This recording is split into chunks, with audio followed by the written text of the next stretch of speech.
हाँ जी बच्चों, आज हम करने वाले हैं बायोलॉजिकल क्लासिफिकेशन में biological classification. You can note down this classification. This biological classification हम सबसे पहले देखने वाले हैं kingdoms of classification. Right, there are various kingdoms of classification. अब देखो, जैसा कि हमने डिस्कस किया ही था, so many organisms, diversity of organism from small to large animal. कितने सारे ऐसे एनिमल है जिनको हम, कितने सारे ऐसे ऑर्गेनिज्म है जिनको हम देख नहीं सकते जैसे बैक्टीरिया, और कितने ऐसे ऑर्गेनिज्म है जैसे व्हेल, जैसे एलिफेंट, जैसे टाइगर। तो उन सबको एक ग्रुपिंग की तो जरूरत है ना। तो एक ग्रुपिंग की गई, साइंटिस्ट ने ग्रुपिंग की, साइंटिफिक ऑर्डरिंग ऑफ ऑर्गेनिज्म बोल देते हैं इस क्लासिफिकेशन को। लेकिन ये ग्रुपिंग भी कैसे कैसे चली है, इसके बारे में थोड़ी सी हिस्ट्री जान लेते हैं। राइट, चलिए। हाँ, अब हम देखेंगे बायोलॉजिकल क्लासिफिकेशन में ये क्या है। सबसे पहले दिया अर्लीस्ट क्लासिफिकेशन। किसने दिया अर्लीस्ट क्लासिफिकेशन? ये देखो, earliest classification given by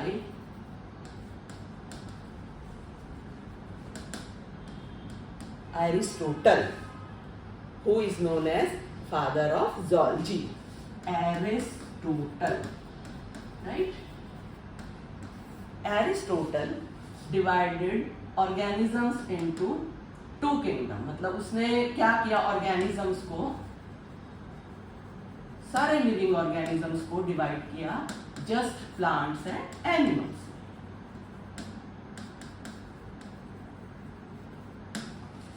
plants and animals में डिवाइड कर दिया। फिर प्लांट्स में उसने बहुत स्मॉल प्लांट, उनको हर्ब्स में, श्रब्स में, देन ट्रीज में। और एनिमल्स को कैसे डिवाइड किया? Which are having RBCs and which are not having RBCs। जैसे हमारे अंदर RBCs हैं, having RBCs, not having RBCs, right? ठीक है। अब ये सबसे पहले एरिस्टोटल था, वन बाय वन देखेंगे। देन नेक्स्ट कौन आया? नेक्स्ट देखने वाले हैं हम, ये कलर चेंज कर लेते हैं। चलिए नेक्स्ट, फिर next two kingdom classification given by Linnaeus. Two kingdom classification। अब इनमें सब में हमें साइंटिस्ट के नेम लर्न करने बहुत जरूरी हैं। given by Linnaeus। अब लिनायस ने कैसे डिवाइड किया प्लांट्स और लिविंग ऑर्गेनिजम्स को? उसने दो दिया ना। उसने क्या किया? Plants and animals, just plants and animals. Means unicellular, multicellular को भी एक में भर दिया, ऑटोट्रॉफिक, हेटेरोट्रॉफिक को भी एक में भर दिया, फंजाई को उसने प्लांटी में इंक्लूड कर लिया। जबकि अब तो हम नहीं करते ना ऐसे। अब देखेंगे हम कैसे, फिर और साइंटिस्ट ने देखा। इसके अलावा उसने प्रोकैरियोट और यूकैरियोट का भी एक ही में कर दिया। ठीक है, तो ये तो क्लासिफिकेशन कंसिडरेबल नहीं थी। फिर उसके बाद आए three kingdom classification given by, ये दिया गया था थ्री किंगडम क्लासिफिकेशन। हम देख सकते हैं किसने दिया, ये दिया है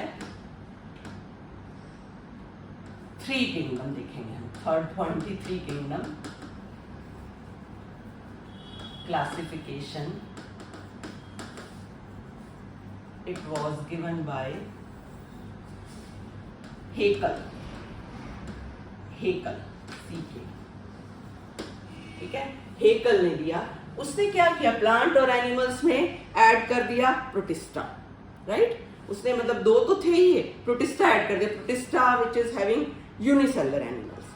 तो उसने जस्ट यही किया। तो हम ये दिखा सकते हैं, प्लांट्स एनिमल्स तो थे ही ऑलरेडी, और उसने अपना थर्ड किंगडम ऐड किया, प्रोटिस्टा। ही added protista.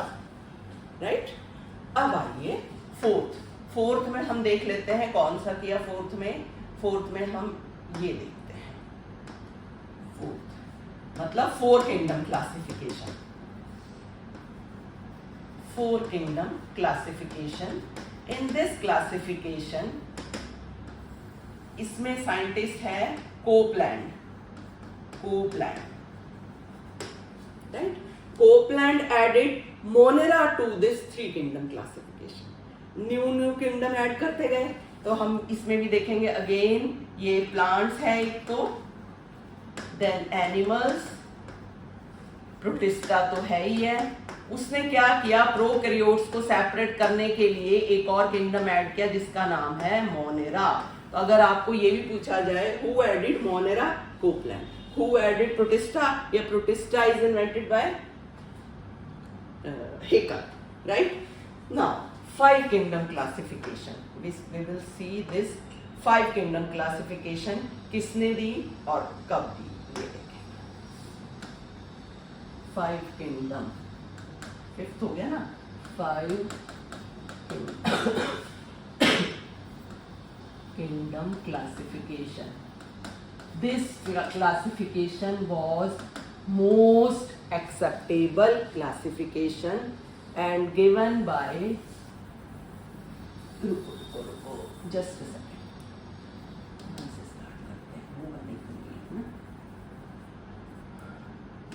Five kingdom classification. ठीक है, राइट?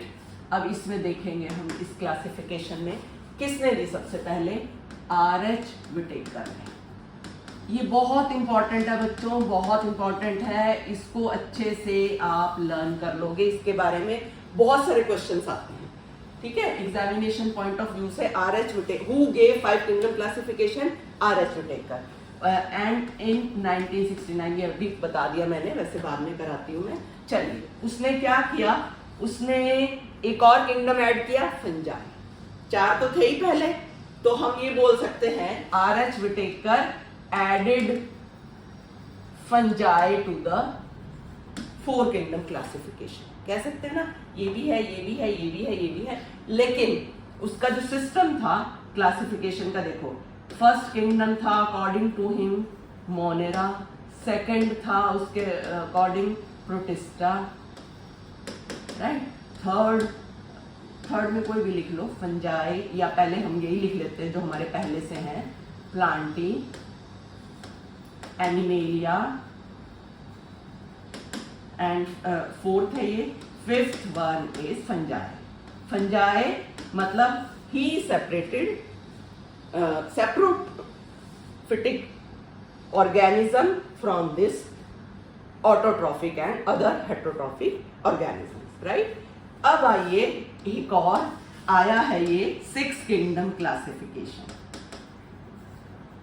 और हम मानते इसी को हैं. 6 किंगडम क्लासिफिकेशन किसने दिया, ये देखेंगे हम. ये दिया कार्ल वूज ने, राइट? कार्ल वूज ने दिया ये 6 किंगडम क्लासिफिकेशन. तो ये 6 किंगडम क्लासिफिकेशन दिया कार्ल वूज ने. उसने बिल्कुल ही, उसने क्या किया, चारों तो ये थे ही, उसने कुछ नहीं किया इन चारों, सिर्फ मोनेरा को डिवाइड कर दिया. तो अकॉर्डिंग टू हिम, देखते जाओ ये, अकॉर्डिंग टू हिम मोनेरा को किस किस में डिवाइड किया, आर्किया में एंड बैक्टीरिया में. Archaea and bacteria. According to him this was first, second, बाकी चारों वही वाले, प्लांट्स, एनिमल्स, और कौन कौन से बचे, फंजाई, एक और है गया ना हमारा प्रोटिस्टा, यहां लिख देते प्रोटिस्टा, राइट? एक चीज और बच्चों बहुत बड़ी जरूरी है. अब इन्हीं 6 किंगडम्स को ना उसने 3 डोमेन्स में डिवाइड कर दिया. कौन कौन से 3 डोमेन्स? एक तो ये वाला, ये फर्स्ट डोमेन, सेकेंड डोमेन, क्या सेकेंड डोमेन नहीं, ये यूकेरिया में आएंगे सारे, ये वाले यूकेरिया में. आर्किया फर्स्ट डोमेन में, और बैक्टीरिया सेकेंड डोमेन, और ये third domain. Means according to him there are 3 domains of life, right? Archaea, bacteria and eukarya. ठीक है, प्रोटिस्टा में भी सारे यूकैरियोट्स होते हैं, राइट। चलिए अब हम नेक्स्ट चलेंगे।